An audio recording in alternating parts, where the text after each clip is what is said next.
My name is Frank Schaefer. I am the minister who was defrocked, then refrocked.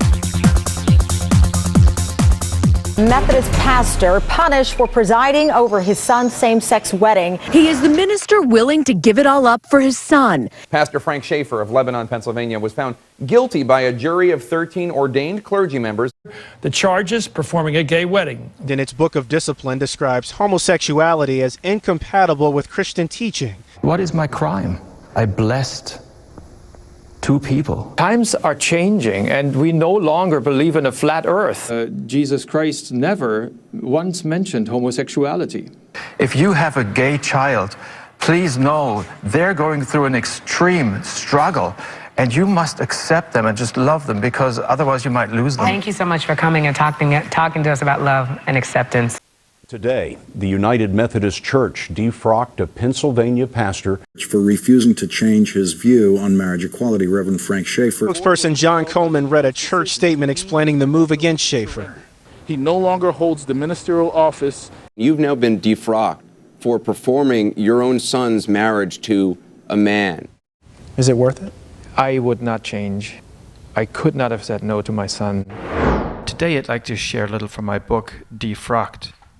A story which really started with an act of love for my son Tim. When he came out to us, my wife and myself, in the year 2000, it was actually a very, very difficult story to hear.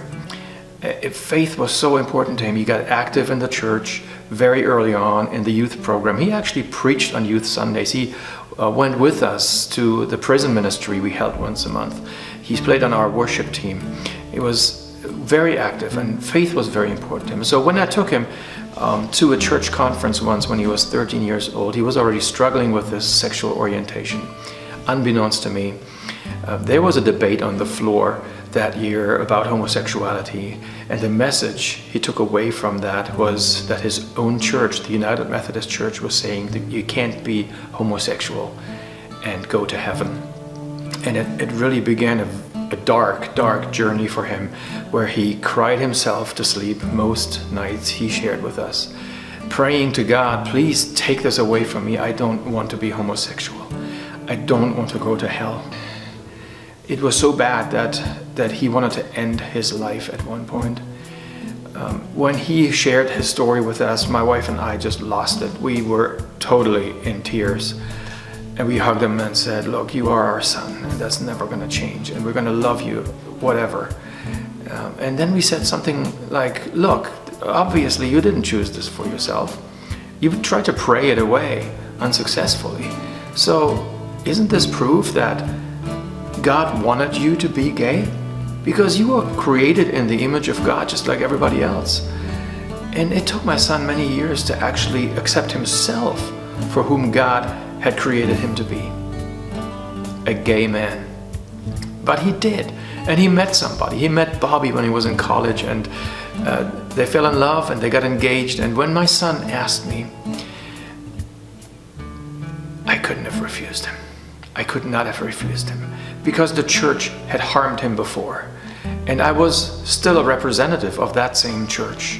And so not only did I say yes to him as a father, I said yes to him as a minister in the United Methodist Church, and said, I will not refuse ministry to you, ministry that we offer to everybody else.